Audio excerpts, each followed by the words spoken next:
এরপরের স্লাইডে আমরা চলে যাচ্ছি। কোকুলাস পেশেন্ট ইন আমি Cocculus patient in a mild tone, হ্যাঁ, will point out the other person fault. আচ্ছা, কি বলতেছে? কোকুলাস রোগী ওষুধ খাওয়ার পরে খুব মাইল্ড টোনে সামনের মানুষকে কি বলে, যে সামনের মানুষটিকে খুব সুন্দরভাবে আঙ্গুল দিয়ে দেখিয়ে দেয় যে এইটা হলো, এই ময়লাটা এখানে না, ময়লাটা ওখানে ফেলো, এবং সেটা সংশোধন করতে এই যে অ্যামেন্ড বলা আছে, দেখেন, রিকোয়েস্ট হিম টু অ্যামেন্ড ইট, এই অনুরোধ করে, অ্যামেন্ড করা, সংশোধন করার অনুরোধ করে। সে বাস্তবে ঠিক এটাই করে। সে অত্যন্ত শান্ত ও আরামদায়ক ভাবে, খুব কুল ভাবে, খুব কোয়াইটলি সামনের মানুষকে তার ভুলগুলো, তার ত্রুটিগুলো বুঝিয়ে বলে। যেমন ধরুন অফিসের বসের কথা। অফিসের বস তাকে প্রতিদিন খুব বকাঝকা করে, এটাতে তার খুব মনে খুব কষ্ট হয়। বস আমার সাথে ভালোভাবে কথাই বলতে পারে না, খালি বকা দেয়।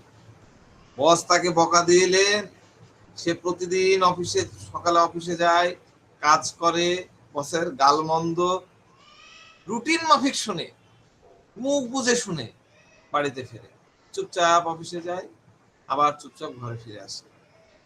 আমি সিনেমা স্টাইলে আপনাদেরকে বলছি। তো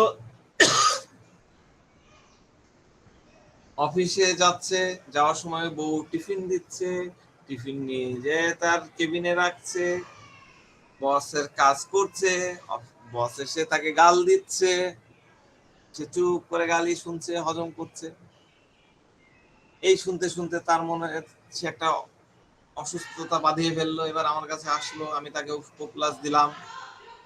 ওষুধ খাওয়ার পরে সে কিন্তু চাকরি ছেড়ে দিবে না, ওই অফিসটা ছেড়ে দিবে না, এটা আমার মাথায় রেখেন। কোকুলাস খাওয়ালাম, দূর বস গালি দেয়, আমি এই অফিসে করব, তা কিন্তু করেনি। সে অফিসে ঠিকই যাবে, কিন্তু অফিসে যাওয়ার পরে, অথবা মানে অফিসে যাওয়ার পরে তার মনের মধ্যে চিন্তা থাকবে যে আসলে আমার ভুলটা কোথায়, বস কেন প্রতিদিন বকে, ওনাকে তো বকে না, ওনাকে তো বকে না, আমাকে কেন বকে। দেখুন, পপুলাসের সবচেয়ে বড় এবং খাস খাস বিশেষ বৈশিষ্ট্য যে পপুলাস সব সময় নিজের মনে এই চিন্তাটা করে যে এই ঘটনার জন্য আমার নিজের ভুলটা কোথায়, এই যে কাহিনীটা ঘটলো এর মধ্যে আমার ভুলটা কোথায়, আমি কোথায় ভুল করলাম।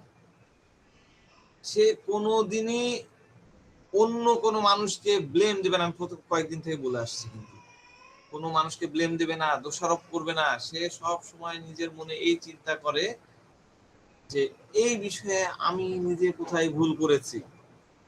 তো পপুলাস যখন নিজে মনে মনে এই বিষয়টা বুঝতে পারে যে বস আমাকে প্রতিদিন কেন এত গালাগালি করে, মনে করেন সে অফিসে যাচ্ছে, হ্যাঁ, উত্তরা থেকে যাওয়া শুরু করছে, অফিস হয়তো মতিঝিলে, বাসে করে যাচ্ছে, যেতে যেতে চিন্তা করছে। তো চিন্তা কিন্তু আগে করেনি, আগের রাত আমার কাছে আসছিল, আমি কোকুলাস দিলাম, বা আপনার কাছে গেছিল, আপনি কোকুলাস দিলেন, কোকুলাস ওষুধটা খাইছে। এবার পরের দিন সকালে যখন বাসে করে অফিসে যাচ্ছিল, তখন বাসে বসে বসে সে নিজের মনে গভীর চিন্তা করছে যে বস আমাকে প্রতিদিন এত গালি দেয় কেন, আরো তো লোকজন আছে, আমাকে কেন এত গালি দেয়, প্রতিদিন সে শুধু আমাকে গালিগালাজ করে, সে এমনটা কেন করে, গালি দেওয়ার কারণটা কি, এটা কিন্তু তার মাথার মধ্যে ঘুরতে থাকে। ঠিক হঠাৎ করে ওই যে আমাদের মহামতি কেন্ট যে ওয়ার্ডটা দিয়েছিল, কি ওয়ার্ড দিয়েছিল? রিকগনাইজিং। না, ওহ, ওহ। ওহ, হঠাৎ করে মাথায় ওহ, আহ, চাবি ঠিক গাড়ি আছে। চলে আসছে।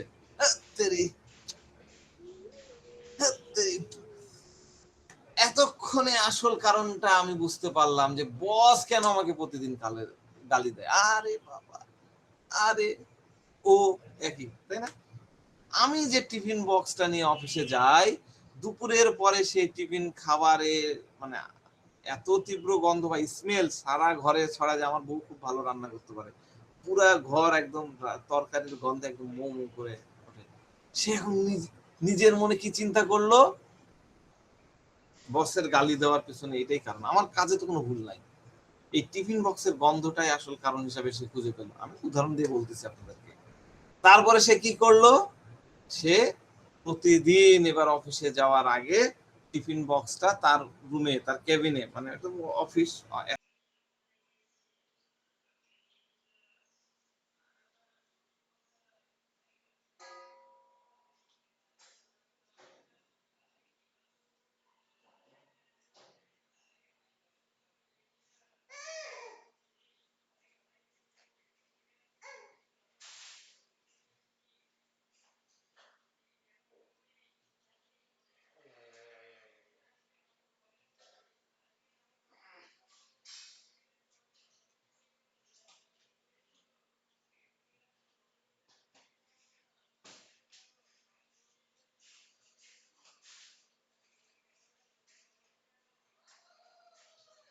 একসাথে অনেকে ইয়ে করে, সেখানে সে রাখেনি। ওই কেবিনে নিয়ে যাওয়ার পরিবর্তে অফিসের বাইরে কোনো একটা নির্দিষ্ট জায়গায় সে রাখলো এবং খালি হাতে সে কেবিনের ভিতরে যেত। তো বস কেবিনে এসে বলে, আরে করিম সাহেব, আপনার টিফিন বক্স আনেননি? সে বলে, না স্যার, টিফিন বক্স।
আমি বাইরে ওরকম গ্যারেজে রেখে আসছি বা অমুক জায়গায় রেখে আসছি। আমার মনে হচ্ছিল যে টিফিন বক্স থেকে খাবারের গন্ধ খুব ছড়াতো। বস শুনে বললো যে, আরে বাবা, এই কথাটাই তো তোমাকে আমি কতদিন ধরে বোঝানোর চেষ্টা করছিলাম যে তোমার খাবারের গন্ধে আমার পেটের মধ্যে একদম ইয়ে হয়ে যায়। হ্যাঁ স্যার, আমি আজকে আসলে বিষয়টা বুঝতে পারছি, সমস্যাটা ছিল আমার টিফিন বক্সে। কি বোঝা গেল এখন তো? তাহলে কোকুলাস আসলে কি করে, সে সামনের মানুষের উপরে রেগে যাওয়া বা নারাজ হওয়ার পরিবর্তে নিজের ভিতরের ভুলগুলো খোঁজার চেষ্টা করে, যে আমার মধ্যে ভুল কোথায় হচ্ছে, এর মাধ্যমে সে পরিস্থিতিকে সামলানোর চেষ্টা করে। এখন আমরা যখন রোগীকে কোকুলাস ওষুধটা খাওয়াই দিলাম, তখন তার মনের ভিতরে এই বিষয়টা বুঝতে খুব সহজ হয়ে গেল।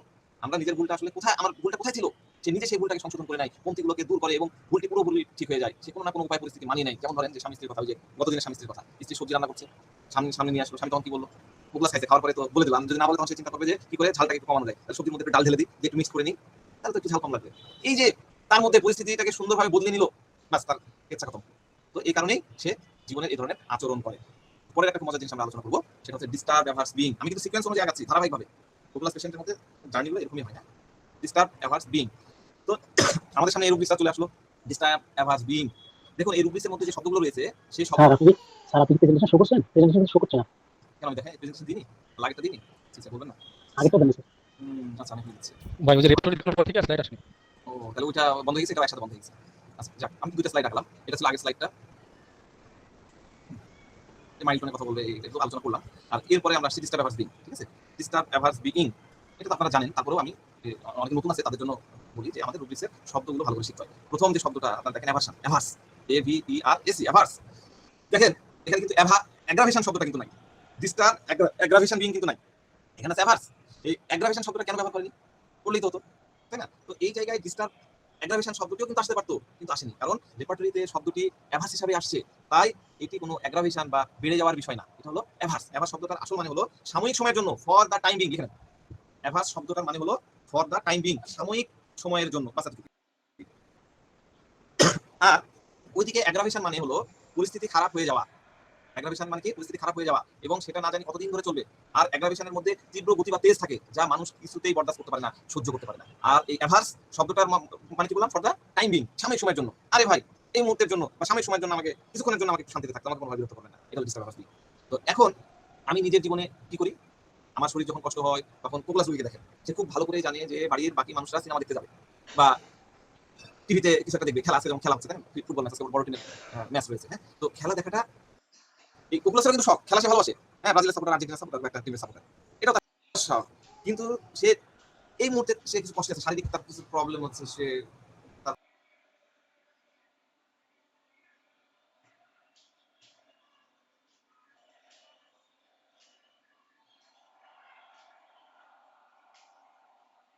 কষ্ট হচ্ছে। এখন সে কি বাড়ির বাকি মানুষদেরকে খেলা দেখা, আজকে তোমরা খেলা দেখো না, বারণ করবে? সে কাউকে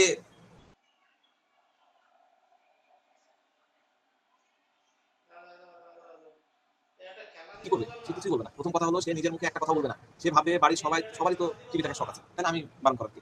বয়স্ক মানুষদেরই কথা ধরে।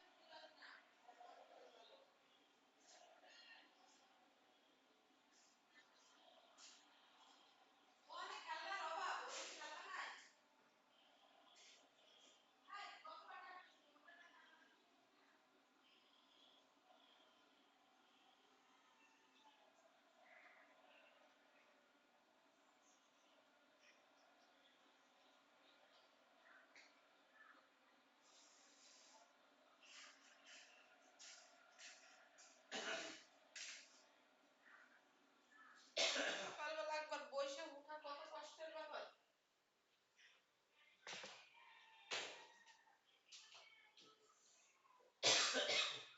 এতটার জন্য শান্তিতে চলে এসছি। খেয়াল রাখি।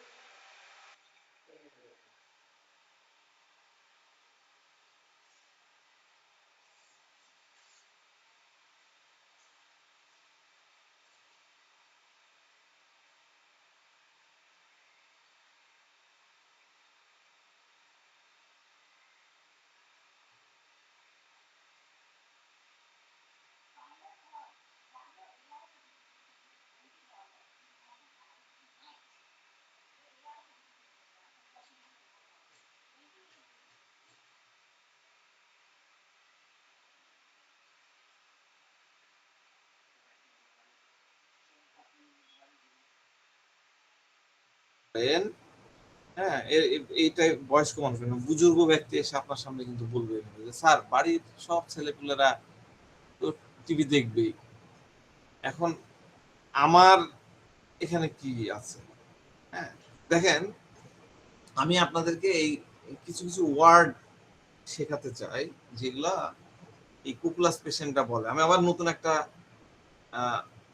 ওয়ার্ড দিচ্ছি, হ্যাঁ। বয়স্ক মানুষরা দেখবেন এসে বলবে যে, সবাই তো টিভি দেখবে, কিন্তু এখন আমার কারণে আমার কারণে তাদের দেখাটা বন্ধ হোক, বা আমার কারণে এই হোক। এই যে একটা ওয়ার্ড, আমার কারণে, বিকজ অফ মি, এটা এটা আপনারা নোট করে নেন, আপনারা ডায়েরিতে লিখে রাখেন। হ্যাঁ, আপনারা লিখে রাখেন, আমার কারণে, আমার নিজের কারণে। এটা হলো পপুলাসের লাইফের একটা স্লোগান, আমার নিজের কারণে। স্লোগান, স্লোগান বুঝেন তো? এটা হলো স্লোগান, আমার নিজের কারণে। আমার নিজের কারণে অন্য কোনো মানুষের কষ্ট হবে, আমার নিজের কারণে অন্য কোনো মানুষ পেরেশান যাতে না হয়। এখন ডাক্তার সাহেব, আমার নিজের কষ্টের কারণে কি ঘরের মানুষগুলো খাওয়া দাওয়া ছেড়ে দেবে বলুন? আমার নিজের কারণে কি ছেলেমেয়েরা বিশ্বকাপ ফুটবল খেলা দেখা ছেড়ে দেবে?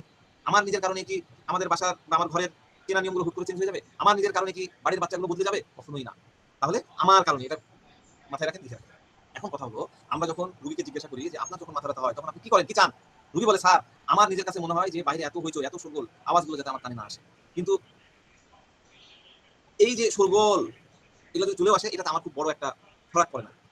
আপনার ফরাক পড়ে না মানে কি বলছেন স্যার? সামান্য একটু হলে তো ফরাক আছে ঠিকই, কিন্তু আমার মনে হয় আমার কারণে ঘরের বাচ্চারা যদি টিভির ভলিউম কিছুটা কমিয়ে দেয়, ওয়াইফ যদি ঘরের মধ্যে বেশি থালা বাসন নিয়ে ফটফট শব্দ না করে, বারবার লোকজন আমার রুমে আসা যাওয়া না করে বা আমাকে না ডাকে, তবে পরিস্থিতিটা বেশ ভালো হয়ে যাবে ডাক্তার সাহেব। এখন মাঝে মধ্যে আমি শুয়ে দেখি যে যখন শুয়ে থাকি তখন দেখি যে ঘরের মধ্যে টিভির আওয়াজ খুব বেশি বেড়ে গেছে, বাচ্চারা খুব হইচই করছে, তখন বিছানা থেকে উঠে গিয়ে তাদেরকে খুব হালকা ভাবে মাইল্ড ভাবে বলি, দেখো বাবা তোমরা যদি টিভির ভলিউমটা একটু কমিয়ে দাও তাহলে আমার খুব ভালো হবে। আর এই বিষয়টা কেবল কিছুক্ষণের জন্যই হয়, আবার যখন আমার মাথা ব্যথাটা একটু কমে যায় বা আমি একটু ভালো ফিল করি তখন আমি আবার ওদের পাশে বসে যে খেলা দেখা শুরু করি। ঠিক আছে, তাহলে কোকুলাসের ভিতরে আসলে হচ্ছে কি, কোকুলাসের ভিতরে আসলে ইচ্ছাটা কি, আমার নিজের কারণে অন্য মানুষ যাতে ডিস্টার্ব না হয় বা পেরেশান না হয়, বা অন্য কারো কারণে আমি যেন ডিস্টার্ব না হয়, দুটো কিন্তু ভাইস ভার্সা। আমার নিজের কারণে অন্যরা পেরেশান হওয়া যাবে না, আর অন্য কারণে আমি পেরেশান না হই, তাহলে এটাতে সে ডিস্টার্ব হয়ে গেল। ঠিক আছে, তো এই কারণে কি হচ্ছে, সে নিজের জীবনে কি করে, সে নিজের কোন পয়েন্ট বা বক্তব্যের প্রমাণ করার জন্য সামনের মানুষের সাথে মানে কোনো পয়েন্ট বা বক্তব্য এস্টাবলিশ করতে হবে, প্রমাণ করতে হবে, এর জন্য অপোজিট পার্সনের সাথে সামনের মানুষের সাথে কোনো তর্ক বা আর্গুমেন্ট করা পুরোপুরি এগিয়ে চলে, কোনো তার নো আর্গুমেন্ট, খুব শান্তভাবে নিজেকে সেই পরিস্থিতি থেকে সরিয়ে নেয়, উইথড্র করে নেয়। প্রথম কথা হলো সে কোনো তর্ক বা আর্গুমেন্ট করে না, দ্বিতীয় কথা হলো সে খুব শান্তভাবে কোয়াইটলি নিজেকে উইথড্র করে নেয়। এই ডিস্টার্ব অবস্থার কারণে আমাদের সামনে এই ডিস্টার্ব রুবিসটা চলে আসছে। এখন এই ডিস্টার্ব রুবিসটা খুব ভালো করে বুঝবো, বাকি সব রুবিসগুলো আপাতত সাইডে রাখেন, আমরা পরের স্লাইডে যাই আর একটু ভালো করে বুঝি। রুগী এসে বলে যে আমি যখন দেখি কোনো মানুষ আমার সামনে বসে কোনো ভুলভাল কাজ করছে, আমার কোনো নির্দেশনা বা ইনস্ট্রাকশন ঠিক মতো শুনছে না, বা আমার সাথে অনার্থক তর্ক করছে, আর্গুমেন্ট করছে, এমনকি সে নিজে ভুলে যাওয়া সত্ত্বেও তর্ক করে যাচ্ছে, তখন আমার চিরচেনা স্বভাব বা টেন্ডেন্সি হলো পুরোপুরি ইগনোর করা, তার থেকে নিজেকে দূরে সরিয়ে রাখা, উইথড্র করা। কারণ সে নতুন করে আর কোনো ডিস্টার্ব নিতে চায় না, ওর সাথে তর্ক করতে গেলে আবার ডিস্টার্ব আরেকটা বোঝা চলে আসবে, এই কারণে সে সেটা চায় না। পরের স্লাইডে আসছি। কোকুলাস পেশেন্ট হয়তো এসে বলে, হয়তো জীবনে প্রথমবার সামনের মানুষটির ভুল আঙ্গুল দিয়ে দেখিয়ে দেওয়ার একবার চেষ্টা করেছে, কিন্তু যখনই সে নিজের মনে এটা রিয়েলাইজ করতে হচ্ছে যে এই চেষ্টার ফলে কোনো পজিটিভ রেজাল্ট আসছে না, তখন সে মুখ বুঝে সেখান থেকে পুরোপুরি সরিয়ে নেয়। আর এই আচরণের পিছনে আরো কয়েকটা কারণ আছে, কারণগুলো স্লাইডে চলে যাই। সেটা হলো, দেখেন এখানে আরো নতুন নতুন শব্দ আসবে, এগুলো কিন্তু নোট করতে হবে। কি, সে নিজের জীবনে অন্য কোনো মানুষকে অসন্তুষ্ট, ডিসপ্লিজ করতে চায় না। কোকুলাস পেশেন্ট অন্য কাউকে ডিসপ্লিজ করতে চায় না। দেখুন রোগীর জীবনে আলাদা আলাদা স্টেজ, কত সুন্দরভাবে আলাদা আলাদা স্টেজে আলাদা আলাদা শব্দ উঠে আসছে। সে চায় আমার কারণে যেন কেউ দুঃখী না হয়, আমার কারণে কারো যেন ক্ষতি না হয়, আমার কারণে কেউ যেন নিরাশ না হয়, আমার কারণে কেউ যেন স্যাড না হয়, উদাস না হয়, দরকার হলে আমি একা একা স্যাড হয়ে থাকবো, কিন্তু আমার কারণে কোনো মানুষের যেন বিন্দুমাত্র কষ্ট না হয়, এটা আমার কাছে মোটেই ভালো লাগে না। রোগীর এই বিশ্বাস কাজ করে যে বলে এসে, ডাক্তার সাহেব আমার নিজের একটু কষ্ট মেনে নেওয়ার কারণে যদি অন্য মানুষের মুখে হাসি ফোটে, সে যদি খুশি হয়, তবে এর মধ্যে আমার ক্ষতিটা কোথায়? ঠিক আছে, যদি আমার কোনো কাজ না করার কারণে প্রতিবেশীর সমস্যা বা প্রবলেম হয়, তবে ভাই আমি সেই কাজ আর করবোই না। এটাই হলো একজন অসুস্থ রোগীর নিজের মনের ভিতরে আসা লজিক। আমি এখন একজন অসুস্থ রোগীর মানসিকতার কথা বলছি, গুড হেলথ কন্ডিশনে দিয়ে কথা বলতেছি না, অসুস্থ মানুষের কথা বলতেছি। রোগী নিজের স্বাচ্ছন্দ্য বা কমফোর্টের কথা কিন্তু মাত্র চিন্তা করে না, অন্যের মুখে হাসি বা হ্যাপিনেস বজায় রাখার জন্য নিজের সব কষ্ট মুখ বুঝে সহ্য করে নেয়।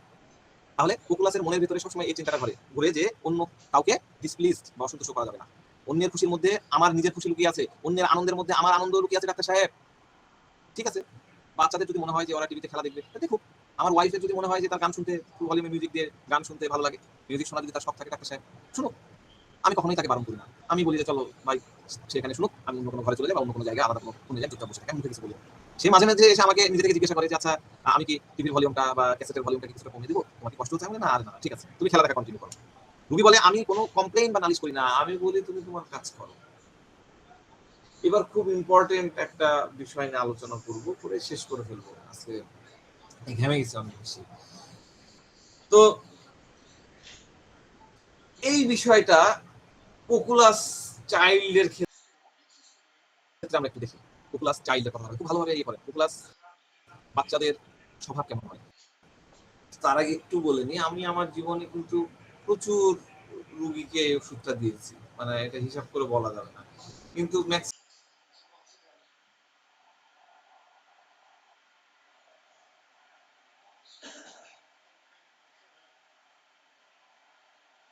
ক্ষেত্রে দেখা যাচ্ছে যে সেই রুগীরা আলাদা আলাদা রোগ কষ্ট নিয়ে আসছে, শারীরিক কষ্ট নিয়ে আসছে, আলাদা ধরনের। আমি তো বললাম ক্যান্সার পর্যন্ত আমি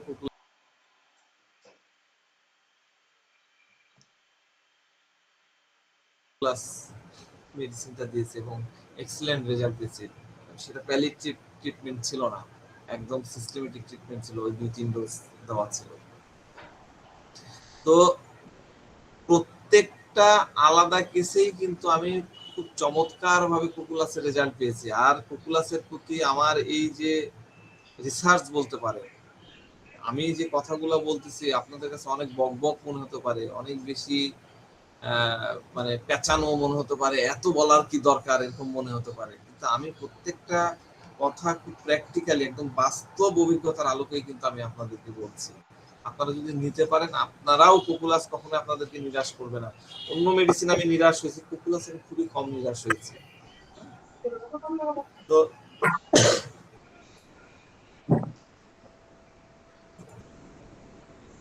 এখন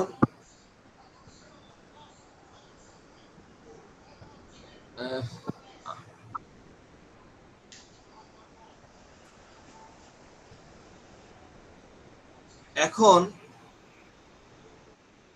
পপুলাসের বাচ্চারা আসলে কি করে?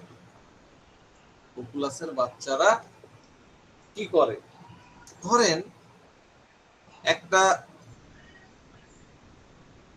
বাচ্চা আছে, পড়াশোনার ক্ষেত্রে তার কিছু প্রবলেম আছে, ঠিকমতো পড়ালেখা করে না, কিছু ডিফিকাল্টিস আছে। তো এই বাচ্চাটির চরিত্রের বিশেষ বৈশিষ্ট্য কি, যা দেখে আমরা বুঝবো যে সে পপুলাস নাকি অন্য কিছু?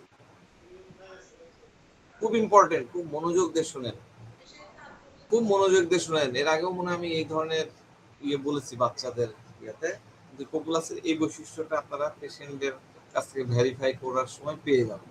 ধরেন বাসায় একটা বাচ্চা আছে, সে সব খেলনা, তার যে খেলনাগুলো আছে সেই খেলনাগুলো অন্য কোনো বাচ্চাদের সাথে বিন্দু মাত্র শেয়ার করবে না, একটাও দিবে না, কাউকে নিজের খেলনায় হাত দিতে দেয় না, দিবেই না। মা, এই বাচ্চার মা আপনার কাছে এসে বলবে কারো সাধ্যি নাই যে ওর খেলনায় একটা হাত দিয়ে দিল। বাসায় যদি কোনো বাচ্চাও আসে, সে নিজের খেলনা কিছুতেই তাকে দেবে না, ওর সাথে একদম মারামারি করবে, লড়াই করবে। ধরেন কোনো বাচ্চা তার খেলনা, এটা একটা খেলনা, এটা নিল, একদম ছো মারে তার কাছ থেকে ওটা কেড়ে নিবে, মারবে, কিন্তু খেলনা দিবে না। নিজের ছোট বোনকে ধাক্কা দিয়ে ফেলে দিবে, খুব ঝগড়া করবে, কিন্তু নিজের খেলনা কারো হাতে দিবে না। মা বলে, কিন্তু ডাক্তার সাহেব, ওর চরিত্রে একটা খুব বিশেষ বিষয় আমি লক্ষ্য করেছি, ভালো করে খেয়াল করেন, ওর চরিত্রের বিশেষ বিষয় আমি লক্ষ্য করেছি। যখনই এই বাচ্চাটি আমার অসুস্থ হয়, তখন যদি তার ছোট ভাই, তার ছোট বোন এসে ওর সবচেয়ে প্রিয় খেলনা, সবচেয়ে প্রিয় খেলনায়, দেখেন এই ছবিটাতে দেখেন, সবচেয়ে প্রিয় খেলনা, যে খেলনাটি সে একদম প্রাণ দিয়ে ভালোবাসে, প্রাণের কলিজার টুকরার খেলনা, সেই প্রিয় খেলনাটি যদি ওর চোখের সামনে বসে খেলতে থাকে ওর ছোট বোন বা ছোট ভাই, তো অসুস্থ অবস্থায় সে চুপচাপ শুয়ে শুয়ে শুধু তাকিয়ে দেখে, কিন্তু মুখ ফুটে একটা কথাও বলে না। একটা আশ্চর্যের বিষয়।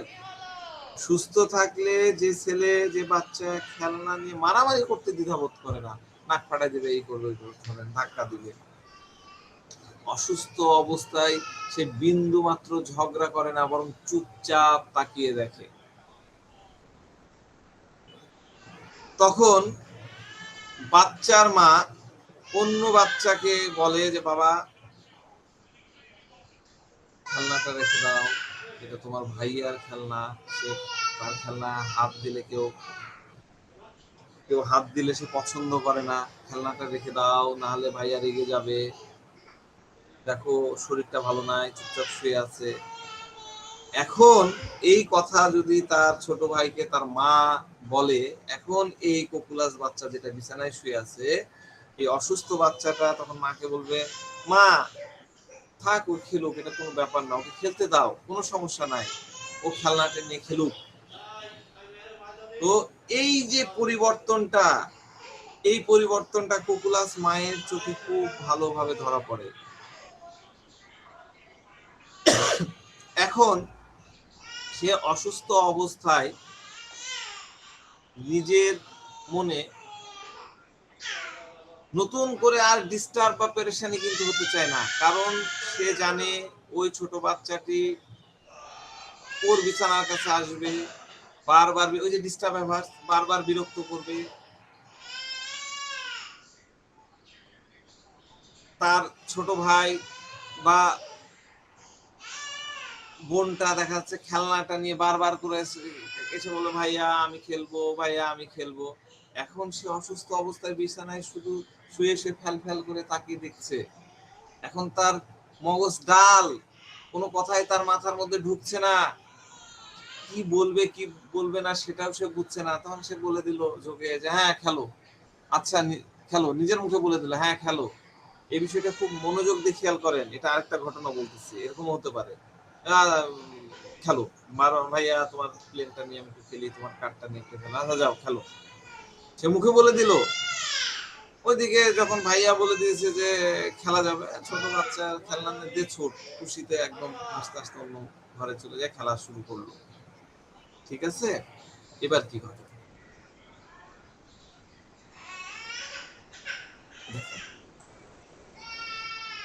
সে এখন, সে কেন এরকম করে? তার আগের প্রশ্ন, মানে তার আগের প্রশ্নটা হলো যে কেন তার ভাই বোনদেরকে আগে যখন সুস্থ অবস্থায় তখন খেলনায় হাত দিতে দিত না। এটা কিন্তু একটা প্রশ্ন। এরকম অনেক সময় হয়েছে, পপুলাস বাচ্চা আমার চেম্বারে আসছে এবং মা এই কথাগুলাই বলছে, তখন আমি জিজ্ঞাসা করি বাবা তুমি ঠিক করে বলো তো, তুমি তোমার আপন ছোট ভাই, নিজের ছোট ভাইকে তোমার খেলনাগুলা কেন হাত দিতে দাও না? তখন ওই বাচ্চা বলে আঙ্কেল সে তো আমার খেলনা ভেঙে ফেলবে, ও তো ছোট, ও তো ওগুলো কিছু বোঝে না, ওকে যখনই আমি আমার খেলনা দিই বা ইয়ে করে সে খেলনা ভেঙে ফেলে, আমার খেলনা তার হাতে গেলেই সে ভেঙে ফেলবে। ঠিক আছে মানলাম, তাহলে তুমি কেন এই যে অসুস্থ হলে এখন কেন তুমি তার খেলনা, তোমার খেলনা তাদেরকে দিচ্ছ, খেলতে দিলাম? তখন বলে আর বলেন না, সে বারবার আমার কাছে এসে বলছে যে ভাইয়া আমার খেলনা নিয়ে খেলবো, ভাইয়া তোমার খেলনা নিয়ে খেলবো, তোমার খেলনা নিয়ে আমি খেলতে পারি, তোমার খেলনা নিয়ে আমি খেলবো। তখন আমি বলি ঠিক আছে তুমি খেলো, কিন্তু এখানে থেকো না, আমাকে ডিস্টার্ব করো না। তার মানে কি সে ডিস্টার্ব হতে চায় না। তো ছোট বোন ধরেন তার খেলনা নিয়ে এসে বললো যে ভাই এটা কি আমি খেলতে পারি? ভাই বলে হ্যাঁ খেলতে পারো, যাও। এখন সে যেহেতু অসুস্থ, সে কিন্তু ফ্যাল ফ্যাল করে দেখবে ডাল, সে বুঝতে পারবে না, বুঝতে পারছে না কি বলবো, সে ডাল আচ্ছা খেলো, বাচ্চা চলে গেল। এর কিছুক্ষণ পরে দেখা যাচ্ছে যে মা যখন আবার সেই ঘরে আসবে বাচ্চাকে দেখার জন্য যে জ্বর আছে কিনা একবার, তখন বিছানায় শুয়ে থাকা ওই কুকুলাস বাচ্চার ডালনেস হঠাৎ করে ভেঙে যায় এবং সে বুঝতে পারে যে ছোট বোনকে সে খেলনা নিয়ে, তার খেলনা নিয়ে খেলার অনুমতি দিয়েছে। দেখুন পপুলাসের ডালনেস ভাঙলো, ঠিক সে সময় সে বুঝতে পারলো যে তার ছোট্ট বোনটি খেলনা নিয়ে গেছে, তার প্রিয় খেলনা নিয়ে গেছে। মা ঘরে আসতেই সে বলে মামুনি মামুনি একটু সময় এদিকে আসো, এদিকে আসো, ওদিকে গিয়ে একটু দেখো তো, ও যেন আবার আমার প্রিয় খেলনাটা ফেলে না, আমার প্রিয় খেলনাটা ভেঙে না ফেলে। এখন তার ডাল মগজে এই চিন্তাটা এসেছে যে বোনকে তো বলে দিয়েছি খেলনা নিয়ে যাও, বোন তো ওটা নিয়ে খেলা শুরু করে দিয়েছে, খেলনাটা খেলতে খেলতে তো সে ভেঙে ফেলতে পারে। তাই সে মাকে বলতেছে যে ওই ঘরে যাও, যা চেক করে দেখো যে আবার ভাঙেটাকে ফেললো কিনা। মা তখন বলে তাহলে আমি কি ওর কাছ থেকে খেলনাটা তোমার কাছে নিয়ে আসবো? তো না না না না, কেড়ে আনার দরকার নাই, তুমি শুধু দূর থেকে একটু নজর রাখো যেন সেই খেলনাটা ভেঙে না ফেলে। দেখলেন একটা বাচ্চার চরিত্রে একটা ডালনেস কিভাবে রিপ্রেজেন্ট করে, পপুলাস বাচ্চা কিভাবে ডাল হয়ে শুরুতে হুট করে হ্যাঁ বলে দেয়, তারপরে অনেক পরে যখন তার মগজের ডালনেসটা কেটে যায়, মগজে যখন ঢুকে তখন আরে আমি তো হ্যাঁ বলে দিয়েছি। অথবা এমনও হতে পারে যে শুরুতে সে না, হুট করে না বলে দিয়েছে, অনেক পরে সে বুঝতে পারলো আরে আমার তো না বলা উচিত হয়নি। দুটোই হতে পারে। ঠিক এই জায়গাতে পপুলাস দুই নৌকায় পা দিয়ে মাঝখানে আসে।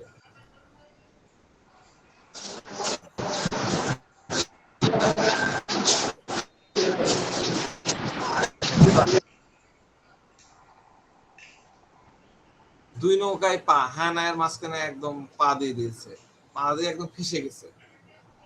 শুরুতে না বলে দিল, কিন্তু পরে দেখা যাচ্ছে যে আরে না বলা তো উচিত হয়নি। অথবা শুরুতে হ্যাঁ বলে দিল, পরে তার ডালনেস কেটে গেলে মনে হচ্ছে যে আরে আমার তো হ্যাঁ বলাটা উচিত হয়নি।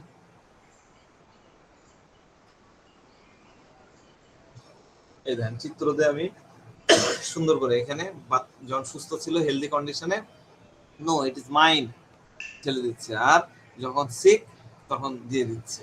হ্যাঁ, চিত্রটা দেখেন, এগুলো মাথার মধ্যে রাখতে হবে। তো মায়ের বক্তব্য অনুযায়ী বাচ্চার এই ধরনের আচরণ বা বিহেভিয়ার তাদের কাছে অত্যন্ত অস্বাভাবিক, আনইউজুয়াল মনে হয়, কারণ সে সুস্থ অবস্থায় নিজের কোনো জিনিস কোনোদিন অন্য বাচ্চাকে হাত পর্যন্ত দিতে যায় না, অথচ যখন তার সিকনেস কন্ডিশন থাকে, অসুস্থ থাকে, সে সময় সে পুরোপুরি ওই বিষয়টাকে ওভারলুক করে।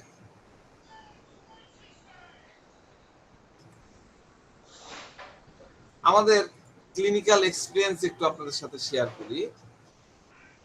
ক্লিনিক্যাল দীর্ঘ দিনের অবজারভেশন থেকে বলছি, পপুলাস রোগী নিজের মনের ভেতরে রাগ বা ক্ষোভ কখনোই বাইরের মানুষের সামনে এক্সপ্রেস করে না, প্রতিদিনই বলছি, বরং সে নিজের সমস্ত রাগ নিজের মনের ভেতরে চেপে ধরে রাখে।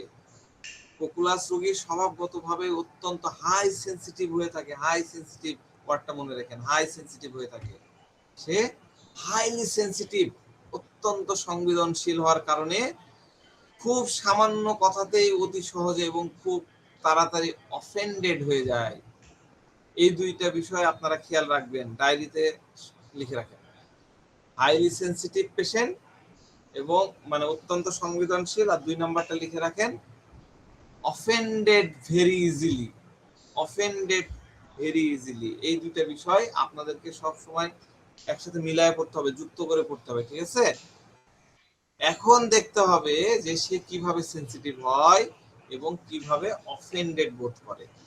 সে মনে মনে অফেন্ডেড তো হয়, কিন্তু তার চরিত্রের সবচেয়ে বড় এবং খাস বৈশিষ্ট্য হলো সামনের মানুষটিকে তার মুখের এক্সপ্রেশন বা যেটাকে আমরা বলি ফেসিয়াল এক্সপ্রেশন দেখেই খুব সহজে অনুমান করতে পারে বা চিনতে পারে যে তার মনের ভেতরে কোনো একটা বিষয় নিয়ে তীব্র কষ্ট বা অশান্তি চলছে। আপনি সামনের জন, আপনি কিন্তু দেখে বুঝে যাবেন, কিন্তু তা সত্ত্বেও সে মুখে একটা শব্দ বের করবে না, টু শব্দ পর্যন্ত করবে না, সে সম্পূর্ণ সাইলেন্ট থাকবে এবং নিজের কষ্ট মুখে প্রকাশ করবে না, ভার্বালাইজেশন করে না।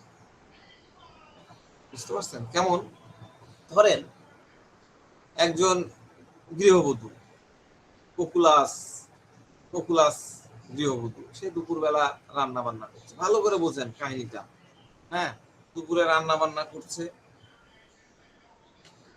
দেখা যাচ্ছে যে শাশুড়ি পাশে রুম থেকে উঠে আসলো, এসে খুব আয় বৌমা, হায় রে দুপুর হয়ে গেল এখনো রান্না শেষ হলো না। এখন যেহেতু মনে করেন এই গৃহবধূর বৌমার শরীরে তীব্র কষ্ট হচ্ছিল, তার 2 হাত পা ব্যথা, গেটে বাত, হাঁটুতে ব্যথা, সে ঠিক মতো নড়তে পারছিল না, তাও সে শাশুড়ির এরকম কথায় খুব নিচু টোনে বলবে, লো টোনে, মাইল্ড টোনে বলবে, হ্যাঁ মা আমি রান্না করছি। শাশুড়ি বলে, আগে তো তুমি খুব তাড়াতাড়ি রান্না শেষ করতে, আজকে কি ব্যাপার? আজকে কি তোমার রান্না করতে মন চাইছে না বৌমা?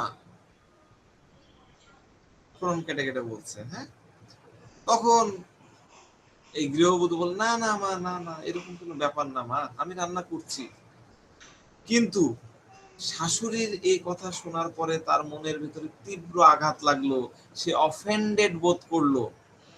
আরে আমার শাশুড়ি আমার শরীরে এত কষ্ট, আমার রোগটার একবার তার চোখে দেখলো না, অথচ শাশুড়ি খুব ভালো করেই জানে যে আমার 2 হাঁটুতে তীব্র ব্যথা হচ্ছে, আমার 2 হাতে ব্যথা, আমি ঠিক মতো সোজা হয়ে দাঁড়াতে পারছি না, আর ব্যথার কারণে আমার হাত দ্রুত চলে না, তা সত্ত্বেও তিনি এসে আমাকে এই ধরনের কথা শুনিয়ে গেল।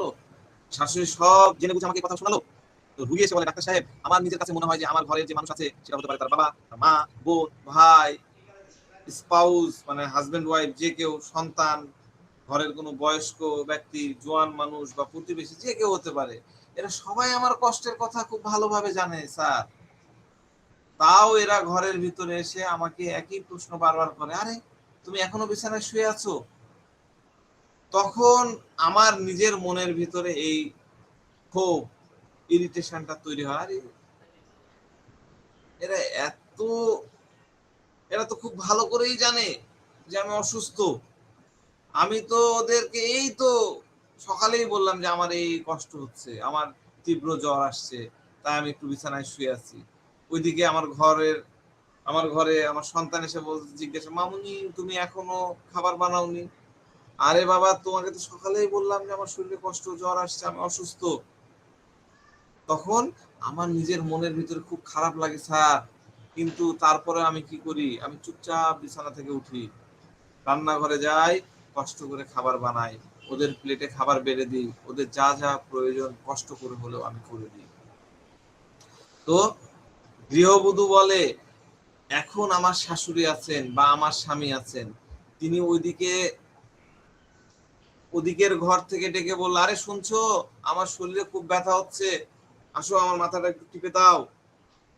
এখন স্বামী নিজের মাথায় এই চিন্তাটা একবারও আসছে না যে আমার দুই হাত তীব্র ব্যথা করছে, আমার নিজেরও বয়স হয়েছে, আমি আর কত খাটতে পারি। মনে করেন রুগীর বয়স 70।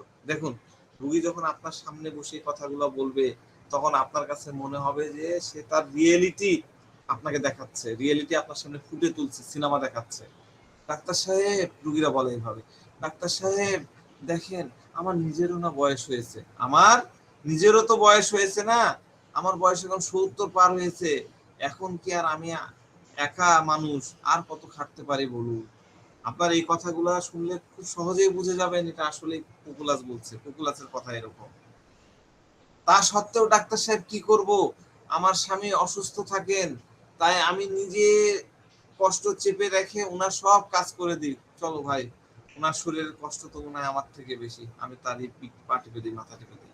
দেখেন, এখানে পপুলাসের আরেকটা নতুন খাস চরিত্র আমাদের সামনে এলো। পপুলাস সবসময় নিজের মনে এই বিষয়টা খুব সুন্দরভাবে রিকগনাইজ করে নেয়, তার নিজের কষ্টের চেয়ে সামনের মানুষের কষ্টের পরিমাণ অনেক বেশি। সে পরম ব্যস্ততার সাথে এই বিষয়টা রিকগনাইজ, কি বলে ব্যস্ত হচ্ছে, পরম মানে বাস্তবতার সাথে এই বিষয়টা রিকগনাইজ করে যে ডাক্তার সাহেব, শরীরের কষ্ট বা ব্যথা তো আমার নিজেরও কম হচ্ছে না, কিন্তু আমার কাছে মনে হচ্ছে ওনার শরীরের কষ্টের পরিমাণ আমার থেকে অনেক বেশি। এই কারণে ওনার যখন মাঝরাতে ঘুম থেকে উঠে বলে যে আমাকে একটু গরম পানি এনে দাও, তখন আমি নিজের জন্য আলাদা করে একটু গরম পানি করি না। আমি গরম পানি আমার নিজেরও প্রয়োজন, আমারও তো ব্যথা, কিন্তু আমি নিজের জন্য করি না।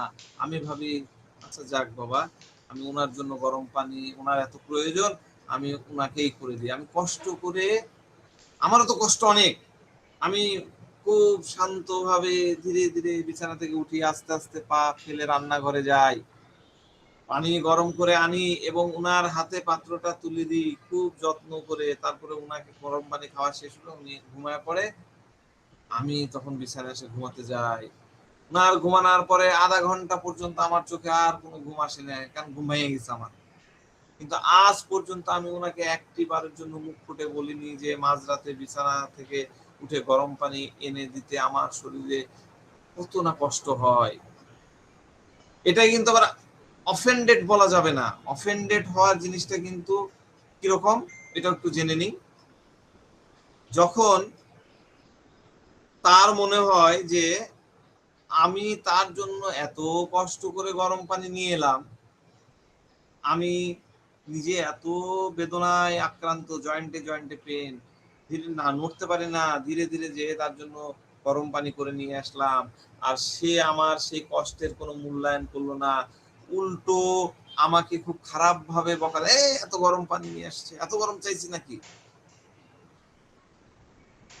তো সামনের মানুষটির দেওয়া এই বুকে দেওয়াটাকে বলা হয় অফেন্ডেড হওয়া। যেমন ধরেন, একটা বাচ্চার কথা বলি, বাসায় গেস্ট আসবে, গেস্ট আসার আগে মা বাচ্চাকে খুব সুন্দরভাবে ডেকে নিয়ে বোঝাচ্ছে, বাবা আজকে আমাদের বাসায় বাইরের কিছু গেস্ট আসবে, টেবিলে অনেক সিঙ্গাড়া রাখা থাকবে, রসগোল্লা রাখা থাকবে, কালোজাম রাখা থাকবে, বরফি রাখা থাকবে, অনেক ভালো ভালো খাবার দাবার সাজানো থাকবে। বাবা তুমি আজকে কিন্তু অতিথিদের সামনে খুব ভদ্রভাবে, খুব তাজিবের সাথে বসে থাকবে। অতিথিরা আসার সাথে সাথে তুমি যেন হুট করে প্লেট থেকে রসগোল্লা তুলে মুখের মধ্যে ঢুকিয়ে নিও না, এমন কাজ ভুলেও করবা না। মা বাচ্চাকে খুব সুন্দরভাবে শিখাই দিলেন, বাচ্চাটাও মাথা নাড়ায় খুব শান্তভাবে বসে থাকলো, শিখে নিল। এখন বাচ্চা তো বাচ্চাই, বয়স হয়তো 5 6 7 যাই হোক, এখন গেস্টরা আসার পরে সে মায়ের কথাটি পুরোপুরি ভুলে গেল, ডাল হয়ে গেল, মায়ের কথাটা পুরোপুরি ভুলে গেল। কারণ ওই যে ডালনেস কোকুলাসের বাচ্চার প্রকৃতি, যদি বাচ্চাটি অসুস্থ হয় তখন এই কাহিনীটা ঘটবে, ধরেন জ্বর সর্দি কাশি যে কোনো একটা অসুস্থ থাকে, মানে তার ডালনেস তখন আরো বেড়ে যায়। এখন তার মাথায় এই চিন্তাটা বিন্দু মাত্র রইল না, থাকে না যে আমার মা আমাকে রসগোল্লায় হাত দিতে বারণ করেছিলেন। এখন অতিথি আসার পরে টেবিলে খাবার সাজাতেই সে মায়ের কথা ভুলে গিয়ে প্লেটটা কপ করে একটা রসগোল্লা বা একটা বরফি, হ্যাঁ, বা একটা ধরেন চিকেন ফ্রাই তুলে, হ্যাঁ, নিতে গেল। অমনি মা সবার সামনে একটা জোরে ধমক, "আরে, বেয়াদব, তোকে তো একটু আগে এত করে বুঝালাম যে তুই গেস্টদের সামনে এরকম কাজ করিস না, আর নোংরা কাজটা তুই করলি।" মায়ের এই যে ধমক শোনার সাথে সাথে একদম কুকলাস বাচ্চা, কুকলাস যদি হয় বাচ্চাটা, একদম চুপ, একদম খামোশ হয়ে যায়। সে মুখে একটা কথা বলবে না। ভালো করে বুঝেন, কুকুলাস মুখে একটা কথা বলবে না, মাঝে মেরেও দেয়, একটা কথাও বলবে না, কান্নাকাটিও করবে না। সে খুব ঠান্ডা ভাবে মাথা নিচু করে এই আস্তে আস্তে করে এরকম করে থাকে। আমি তো দেখাতে পারলে খুব ভালো হতো, আমার ভিডিও বন্ধ হয়ে গেছে নাকি, দেখা না। এরকম করে দাঁড়ায় ধরেন, ধীরে ধীরে পা এরকম এরকম এরকম ধীরে ধীরে একটু একটু একটু একটু একটু একটু আস্তে আস্তে আস্তে আস্তে আস্তে সে ধীরে ধীরে ধীরে ধীরে অতিথিদের ঘর, মানে যে ড্রয়িং রুম ছিল সেখান থেকে বাড়িয়ে পুরোপুরি বাড়িয়ে যাবে। এই বাচ্চার এরকম অ্যাটিটিউড দেখে মা কিন্তু নিজে বলে, আরে আল্লাহ, আমি তো বড় ভুল করে গেলাম, বাচ্চাকে তো সবার ভাবে সবার সামনে এরকম বকা না দিলেও পারতাম। ঠিক আছে, বকা না দিলেও পারতাম। তো কোকুলাস বাচ্চাটি কেমন হয়, সে সব, সে সামনের মানুষের এই বড় ভুলগুলো খুব সহজেই ক্ষমা ক্ষমা সুন্দর দৃষ্টিতে দেখে, ফরগিভ করে দেয়। এমন কি সেই ভুলের কারণে তার মনে যতই কষ্ট তৈরি হোক না কেন, নিরাশা তৈরি হোক না কেন, সে মন থেকে তা ক্ষমা করে দেয়। ঠিক আছে, আমরা অনেক অনেক বিষয়গুলা আলোচনা করলাম। আরো বিষয় আছে, আরো ক্লাস আছে, আমরা আরো ক্লাস নেব। তো আপনারা চেষ্টা করবেন এই জিনিসগুলোকে মনে রাখার, হ্যাঁ, এই জিনিসগুলোকে কালচার করা, এগুলো নিয়ে চিন্তা করা। এবং পেশেন্ট কিন্তু চেম্বারে এইভাবেই আসে, আপনি দেখার দৃষ্টিতে যদি দেখেন তাহলে এই ক্যারেক্টার বোঝা বা ইয়ে করাটা কিন্তু খুব কঠিন কিছু না। আপনার কাছে মনে